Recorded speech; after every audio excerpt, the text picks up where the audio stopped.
एक विचारधारा हिंदुत्व की विचारधारा है और एक दूसरी विचारधारा सेकुलर विचारधारा है। तो उस सेकुलर और हिंदुत्व के बीच में किसका चुनाव करती है, और ये 2022 का चुनाव इसकी एक रूपरेखा भी सामने रखेगा।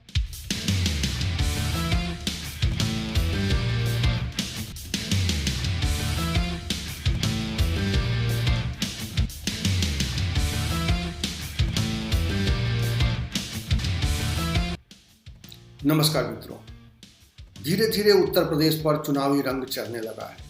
ऐसा मैं इसलिए कह रहा हूं क्योंकि अब कोई भी कार्यक्रम हो, किसी भी तरह का इवेंट हो, उसको चुनावी चश्मे से देखने की एक कोशिश तेज हो गई है। विधानसभा के अभी मानसून सत्र थे, उस सत्र में जिस तरीके से नेताओं ने अपनी बात रखी, सत्ता पक्ष के नेताओं ने बात रखी, मुख्यमंत्री ने बात रखी, संसदीय कार्य मंत्री ने जो कुछ कहा, विपक्ष के नेता प्रतिपक्ष ने जो कहा, और तमाम राजनीतिक दलों के लोगों ने जो अपनी बात रखी, उसमें एक सुर ये जरूर था कि वो आने वाले समय में उन्हीं की पार्टी सत्ता में वापसी कर रही है। तो कोई भी दल जो है और कोई भी नेता अब ये नहीं कह रहा है कि उसकी पार्टी जीत करके सत्ता में आने वाली नहीं है। 2022 के चुनाव को लेकर तो अखिलेश यादव सबसे बड़ा दावा कर रहे हैं। वो कह रहे हैं कि हमारी पार्टी 400 सीटों पर विजय प्राप्त करेगी, 400 सीटें जीत कर लाएगी, और 403 सीटों में से 400 सीटों पर जीतने का दावा बड़ा दावा है। हालांकि माना यह जा रहा है कि समाजवादी पार्टी भारतीय जनता पार्टी का सबसे मेन चैलेंजर है, यानी सबसे बड़ी टक्कर और सबसे बड़ा मुकाबला जो होना है वो भारतीय जनता पार्टी और समाजवादी पार्टी के बीच में होना है। लेकिन इस पूरे चुनावी परिदृश्य में कोई भी दल अपने आप को कमजोर नहीं बता रहा है। मैं इस वीडियो में कोशिश करूंगा कि सभी दल के आकलन पेश करूं, और बारी बारी से मैं भारतीय जनता पार्टी और जो विपक्ष की जो पार्टियां हैं, समाजवादी पार्टी, बसपा और जो छोटे दलों का गठबंधन है, कांग्रेस, इन सब की क्या स्थिति है, कहां पे ये खड़े हैं इस वक्त, जब अभी चुनाव का ऐलान नहीं हुआ है, जब अभी चुनाव लगभग 4-5 महीने अभी उसमें समय है।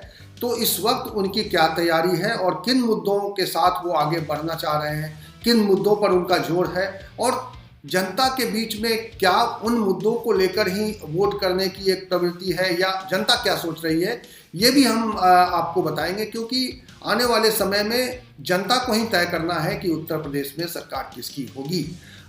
3 दशकों का रिकॉर्ड ये है कि कोई भी पार्टी जो सत्ता में है वो जीत कर दोबारा सत्ता में नहीं आ पाई है। ये एक रिकॉर्ड उत्तर प्रदेश के नाम 3 दशक पुराना रिकॉर्ड है। लेकिन क्या भारतीय जनता पार्टी एक बार फिर से चुनाव जीतकर सत्ता में वापसी कर लेगी, ये सवाल भी इम्पॉर्टेंट है और महत्वपूर्ण है।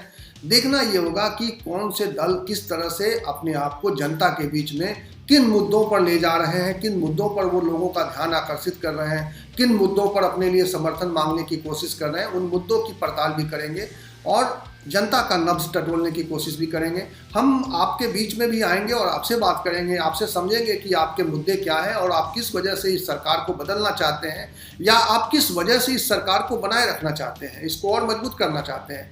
क्योंकि जनता के बीच में दोनों ही सवाल हैं। और इस बार का चुनाव इसलिए भी मैं महत्वपूर्ण मानता हूं क्योंकि इस बार केवल सिर्फ 2 दलों और या सत्ता के लिए चुनाव नहीं है। इस बार मुझे ऐसा लगता है कि इस बार एक विचार का भी चुनाव है, क्योंकि भारतीय जनता पार्टी ने अपने हिसाब से एक विचार, एक सरकार का काम रखा है और एक विचार भी साथ में रखा है उसने, कि हम इस विचार के साथ आगे बढ़ना चाहते हैं और उस विचारधारा के साथ ढेर सारे लोग जुड़े हुए हैं। अब देखना यह है कि क्या उत्तर प्रदेश के अधिसंख्य लोग, यानी ज़्यादातर लोग उस विचार के साथ रहना चाहते हैं, या इस पार्टी को, भारतीय जनता पार्टी को सिर्फ और सिर्फ विकास के लिए वोट किया था। जो अधिक संख्या में लोगों ने वोट किया था भारतीय जनता पार्टी को, उनकी उम्मीदें विकास को लेकर थी या उस समाज को लेकर थी जिस समाज के निर्माण की ओर भारतीय जनता पार्टी ने कदम बढ़ा दिए हैं। तो ये सोचने वाली बात है कि भारतीय जनता पार्टी ने जो पिछले 4-4.5 साल में जो अपने काम रखे हैं लोगों के बीच में, या जो जिस तरीके के विचार रखे हैं, और उन विचारों में ढेर सारे सवाल हैं। मैं उन सवालों पर भी आगे चर्चा करूंगा, लेकिन मैं आपको बता दूं कि ये आखिरकार जनता को ही तय करना है। ये मीडिया या हम जैसे लोग तय नहीं कर सकते। हम और आप तो सिर्फ आप मैं तो सिर्फ ये बता सकता हूँ कि जनता ये सोच रही है, इस वजह से इस पार्टी को पसंद कर रही है और उसकी सोच ये है।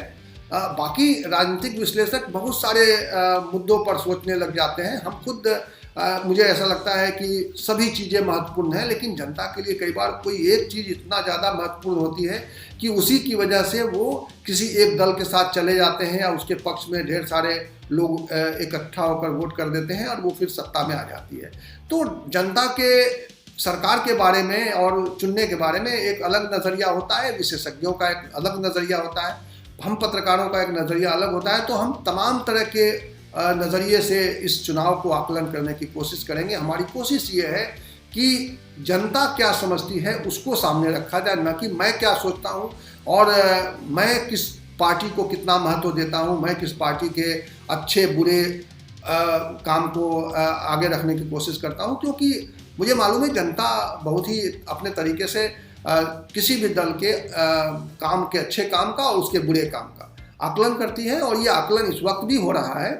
वो आकलन भारतीय जनता पार्टी के बारे में भी है, वो आकलन समाजवादी पार्टी के बारे में भी है, और वो आकलन नए दल जो उत्तर प्रदेश में चुनाव लड़ना चाहते हैं, आम आदमी पार्टी जो इस बार बहुत ही जोश खरोश के साथ उत्तर प्रदेश में चुनाव लड़ना चाहती है, चुनाव में अपनी संभावना देख रही है और पंचायत चुनाव में अपने उसने ताकत झोंकी थी।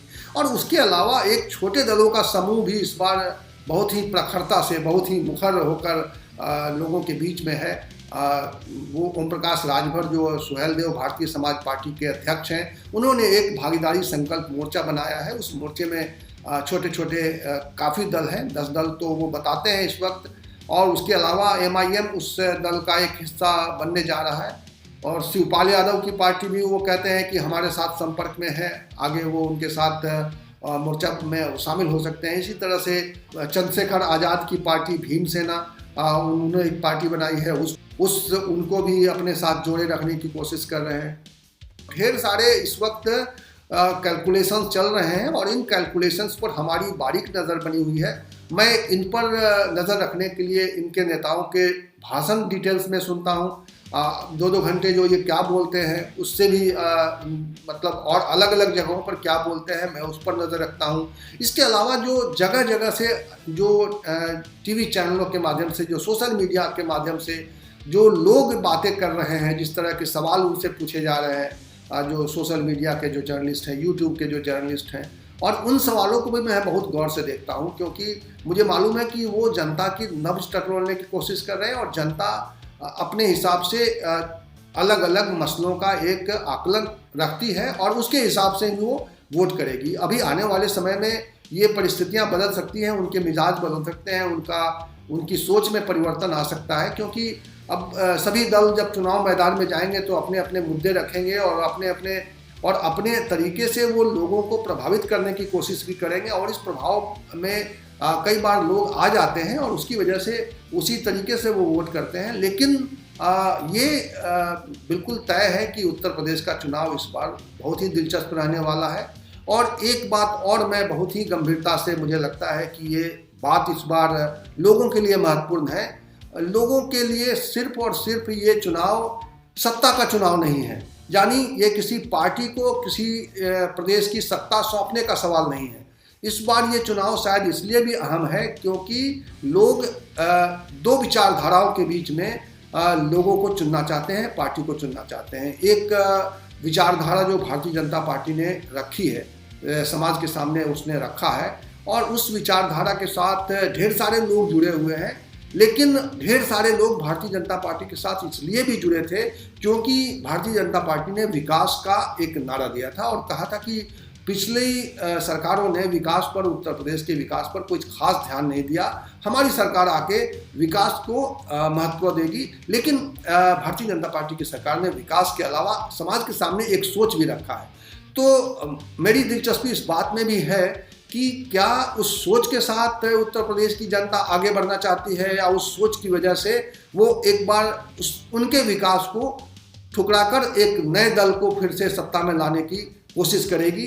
क्या होगा ये तो 2022 के चुनाव तय करेंगे, लेकिन इस वक्त ये ज़रूर है कि उत्तर प्रदेश के चुनाव पर पूरे देश की नज़र है, क्योंकि वो इस लिहाज से भी इम्पॉर्टेंट है क्योंकि ये चुनाव, अगर जो नतीजे आएंगे, ये नतीजे 2024 के चुनावों को प्रभावित करेंगे। हालांकि 2022 और 2024 के बीच में भी कई राज्यों में चुनाव होंगे और गुजरात का चुनाव भी बाकी है, वो भी एक तरीके से सेमीफाइनल होगा। लेकिन ये ज़रूर है कि 2022 का चुनाव, चूँकि उत्तर प्रदेश एक बड़ा प्रदेश है और इस बड़े प्रदेश में, बड़े भूभाग में देश की जनता और इस प्रदेश की जनता किस तरीके से सोचती है, किस दल के बारे में किस तरह का निर्णय लेती है, वो निर्णय निश्चित रूप से 2024 के चुनाव को प्रभावित करेगा। और इसलिए भी इस चुनाव पर लोगों की नज़र है, विश्लेषकों की नज़र है और आम आदमी एक मंथन के दौर से गुजर रहा है कि उसको कैसी सरकार चुनना चाहिए और उसके लिए कैसी सरकार ठीक रहेगी। क्योंकि जो सरकारें आती हैं, जो सरकार आकर फैसले करती है, उस फैसले से